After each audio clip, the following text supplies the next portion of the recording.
Hey everyone, welcome back to our YouTube channel. Today, I'll show you how to add music or import your own audio files in CapCut. First, open the CapCut app on your phone and create a new project. After selecting your video, tap on Audio at the bottom menu. You will see several options to use CapCut's music, tap Sounds, browse the categories, and choose Track.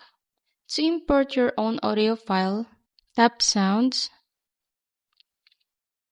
and click this folder icon and click Device.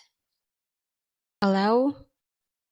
Once you choose the audio that you want to import, click on the plus sign and here you can see the audio imported. You can drag it or trim it,